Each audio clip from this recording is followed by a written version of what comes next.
Salut à tous et bienvenue sur la chaîne dédiée au montage et à l'infographie. Aujourd'hui, je vous propose de passer en revue 5 astuces sur PowerPoint.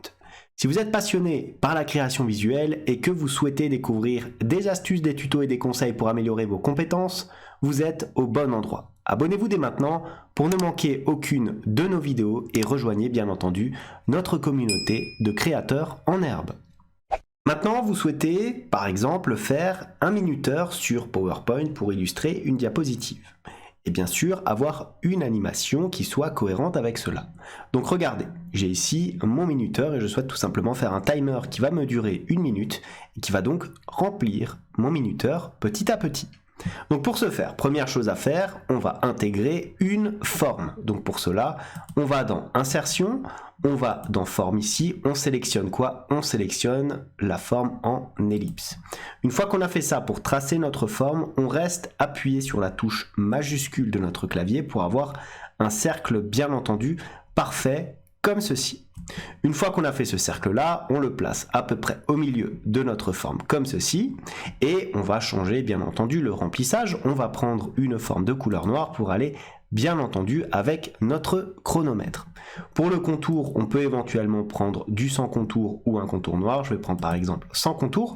Et maintenant, vous allez voir, c'est là la partie la plus importante puisqu'il s'agit d'intégrer l'animation qui va donc faire tout notre chronomètre. Donc on fait bien attention à avoir la sélection active sur notre forme ici. Ensuite, on va dans Animation, comme ceci, et on va sélectionner, regardez, l'animation roue que nous trouvons ici. Je clique dessus. Et regardez, je vais donc avoir cette animation qui va s'appliquer.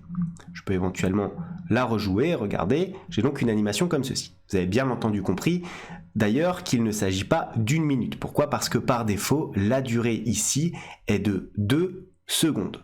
Donc c'est relativement simple. Maintenant, vous avez compris ce que je vais faire. Comme on cherche un timer d'1 minute, au lieu d'avoir 2, je vais taper tout simplement 60 comme ceci et je peux donc lire éventuellement, regardez, les différents éléments qui vont s'appliquer ici. Alors je peux faire arrêter et n'oubliez pas que vous pouvez aussi régler le démarrage de votre animation ici, donc soit au clic, soit avec éventuellement la précédente ou après la précédente.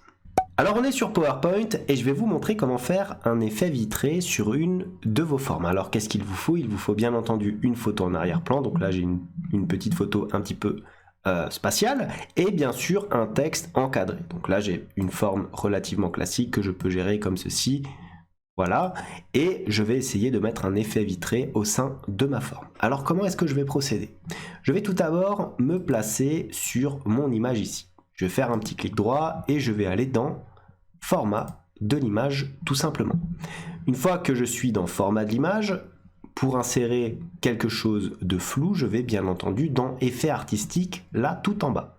Je vais sélectionner les différents effets et je vais sélectionner bien entendu l'effet flou comme ceci.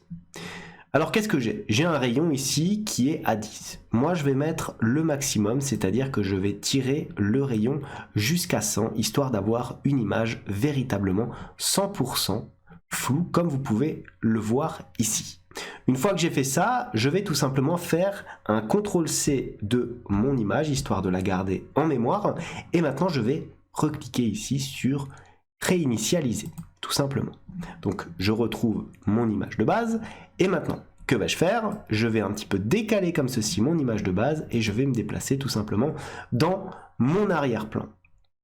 Une fois que je suis dans mon arrière-plan ici, alors regardez, j'ai la mise en forme de l'arrière-plan qui s'affiche ici directement et je peux éventuellement faire un remplissage avec une image ou éventuellement une texture. Et regardez, source de l'image, c'est très simple, je vais prendre la source de mon presse-papier, c'est-à-dire ce que j'ai en mémoire.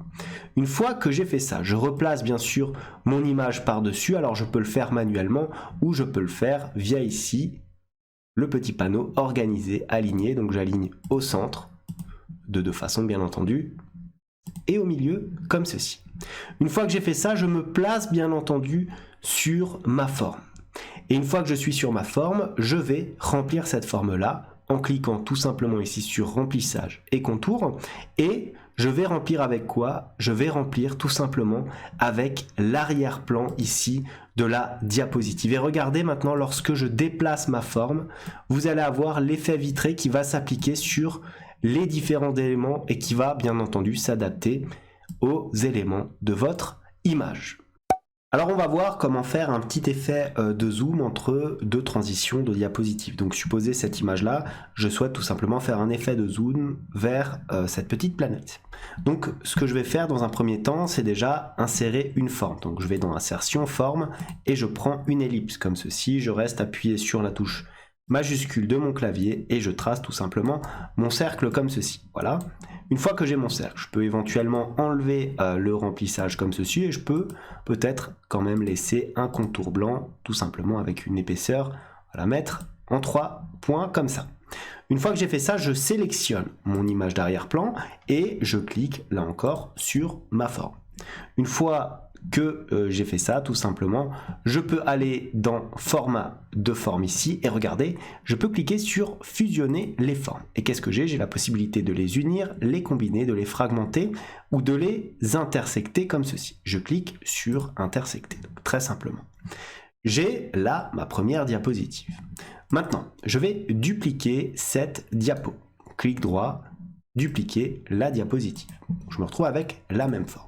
Maintenant, qu'est-ce que je vais faire? Je vais tout simplement l'aligner à droite. Donc, je vais aller dans Organiser, Aligner, et on aligne à droite tout simplement. Voilà. D'ailleurs, je vais aligner celle-ci tout à gauche, histoire de respecter. Voilà. Comme ceci. Et maintenant, je sélectionne cette image-là, donc je clique dessus. Je peux éventuellement aller dans Format de l'image ici, et je clique sur Rogner comme ceci. J'ai donc mon image qui apparaît ici et regardez, je vais déplacer mon image de sorte à faire apparaître le soleil ici directement et je vais un petit peu augmenter la taille comme ceci de mon image. Je dézoome un petit peu, voilà, hop, pour y mettre le soleil bien au milieu. Une fois que j'ai fait ça, je peux un petit peu zoomer à nouveau, hop, voilà, comme ça. Et bien sûr, je vais maintenant gérer mes différentes transitions pour sélectionner tout simplement Morphose ici comme transition, voilà, ici, hop, voilà, comme ceci, de sorte à avoir mon élément de zoom. Maintenant, regardez, tout simplement, si je passe sur un affichage classique en mode lecture, qu'est-ce qu'on a? On va avoir notre zoom qui va donc apparaître comme ceci, regardez, hop, on dézoome, et quand on va vers la droite, on se retrouve en face de notre planète. Alors on commence simple, généralement quand vous travaillez sur PowerPoint, vous allez devoir inclure des images à votre présentation. Alors vous pouvez avoir bien entendu les images déjà prêtes via par exemple des photos ou autres, ou alors les chercher sur internet. Mais vous pouvez aussi cliquer ici sur insertion image, image d'archives comme ceci et vous aurez la possibilité donc d'accéder à la photothèque proposée par Microsoft Office. Bien entendu, ces photos sont proposées par Bing et vous avez différentes images ici que vous pouvez utiliser pour vos différentes présentations. Vous avez aussi la possibilité, et ça je l'utilise assez souvent, de sélectionner ici l'onglet d'icônes. Alors ce sont des icônes de type vectoriel qui peuvent être relativement intéressantes lorsque vous souhaitez illustrer votre diaporama. Vous avez aussi les vignettes de personnes. Alors quand vous avez un petit quadrillage comme ça derrière une image, ça veut dire quoi? Ça veut dire tout simplement qu'il s'agit d'un fond transparent et que donc le fond va s'adapter à votre arrière-plan. Relativement utile quand vous faites une présentation. Vous avez aussi éventuellement les différents autocollants, les vidéos, les illustrations, les personnages de dessins animés. Pour inclure ces images-là, donc regardez, si je me retrouve ici dans vignette de personnes et que j'essaye tout simplement d'en sélectionner une comme ceci, donc je clique dessus, je clique ensuite sur insérer et l'image va bien entendu apparaître comme ceci sur ma présentation et comme il s'agit d'une image à fond vert, le fond derrière ce monsieur va s'adapter à mon arrière-plan. Alors supposez que vous êtes sur PowerPoint et que vous deviez bien entendu insérer une photo mais dont vous devrez supprimer l'arrière-plan. Donc regardez comment faire. Je vais insérer par exemple une image, je vais aller dans Images, Images d'archives et je vais sélectionner une image dont je souhaite tout simplement enlever l'arrière-plan. On va prendre par exemple tout simplement une image d'oiseau. Voilà, on va prendre celle-ci par exemple. Je clique sur insérer, donc mon image va se créer et je souhaite tout simplement détourer mon oiseau comme ceci afin d'enlever l'arrière-plan.